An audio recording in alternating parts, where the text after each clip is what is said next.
In 1987, a community of learners gathered in downtown Minneapolis. 31 students and 6 teachers made up the first classes held at Trinity School at Gethsemane Lutheran Church. It was kind of like a big house, and we were like a big family in it.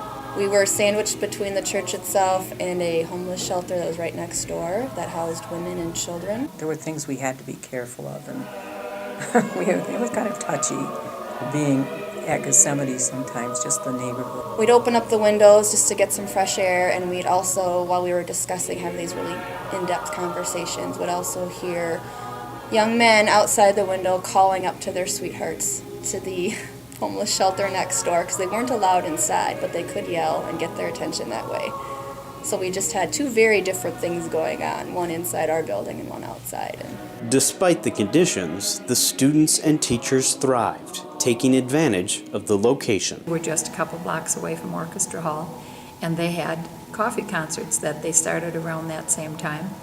So I arranged for us to attend those. We took the bus to Gethsemane, the city bus, most of the time, which was interesting, and I enjoyed that. We were given a half day off, I remember this, in 1987 when the Twins won the World Series, so that we could be a part of the festivities, the parades, and we just thought that was great.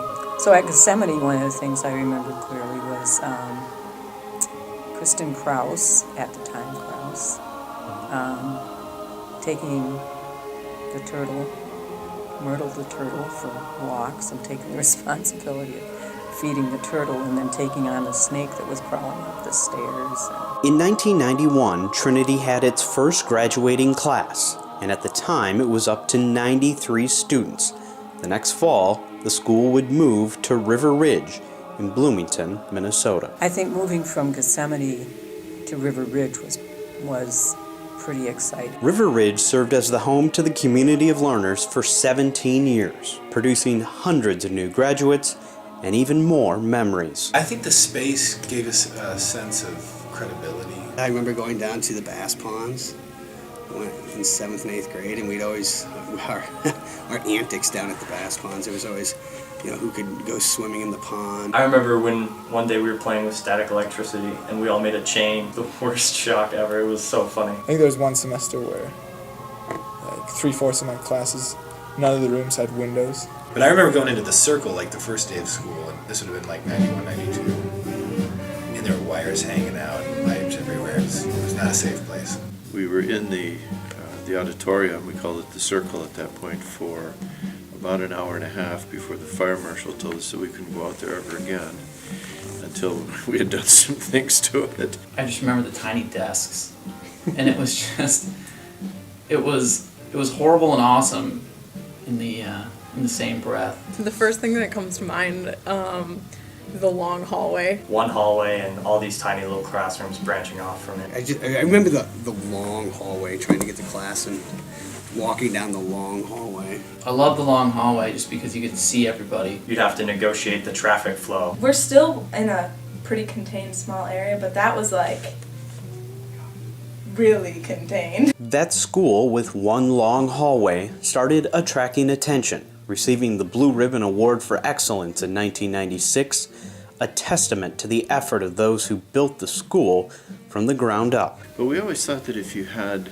a roof over your head and you had good books and teachers who loved teaching, that you could have a great education. And I think that's really the key that makes Trinity work, is the faculty really is in love with learning. The community of learners starts with the faculty. We come together, we read common texts, we discuss how to teach maybe some classes that we teach in common, and we really learn together and then invite the students into that. That is one of the things that I think is a hallmark of our faculty, is the fact that they continue to learn. I came back and told my friends that I had found teacher heaven. I highlight the community of learners notion and the fact that students are brought into a life of learning and that we share that. And some of my favorite stories of Trinity students have been those who struggled initially, maybe had a hard time with the curriculum, but something came alive in them and they ended up thriving. I've always thought that if you have teachers who love teaching and love learning, then you're going to have a great school, because that love of learning is infectious. That love of learning extended beyond just academics, as the arts and athletics have always been an integral part of the Trinity experience. They learned how to play recorders and then do some performing, and anybody who has gone through Trinity will remember the fear and trepidation of that first recorder concert. Gifts that can be brought out from students in those areas, and overall, that combining the arts and the sciences and the humanities together into one education simply makes a better, more articulate, more informed human being. You're able to, ask better questions about it. Knowing that it's a piece of art, you ask, well, what might the artist trying to be saying? Our children learned how to do art. They learned how to draw. Our house is filled with artwork that's been framed that they did. Each one of them was on stage and actually performed in plays. It's like, wow, what an incredible opportunity. Trinity is about teaching the basics in an excellent way. And that's where I tried to really put the emphasis with music. I loved it, loved my time here. Often called the school with 100 students and 1,000 fans, Trinity made a name for itself, with multiple state tournament appearances and many individual accolades. It was a reflection of the small yet talented student body. But when my oldest son was in 7th grade, I was asked if I would coach. Quite honestly, it was a wonderful experience. I remember John Burry was addressing, I think, probably his own son's concerns that we weren't going to get enough fans. We weren't getting any fans. He said, well, if you start winning, people will come. So we didn't have very many teams that were offered at the time, but one thing we had was volleyball. A number of us had never played before. We weren't particularly athletic, but we fielded a team and managed to maintain a lot of team spirit despite the fact that we never won a match until my senior year.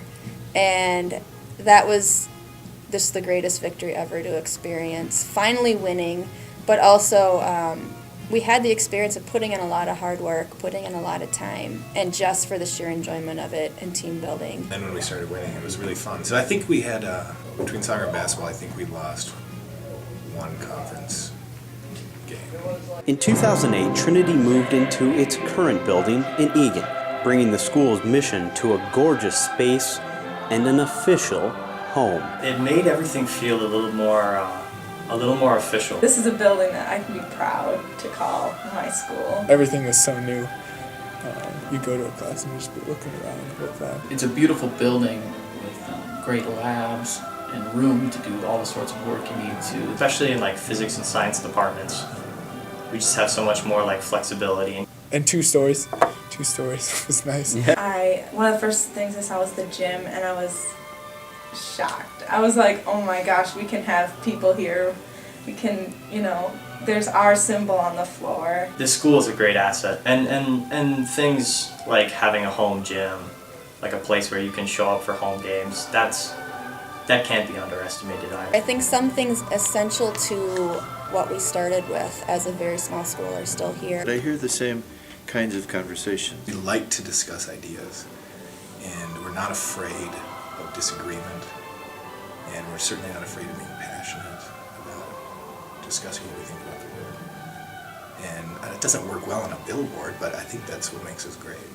When I look at this 25 years, that's one of the things that I think I'm most proud of, is just seeing some of the faces that have been here for that long and the time that they've given to the school, but also just seeing how far the school itself has come.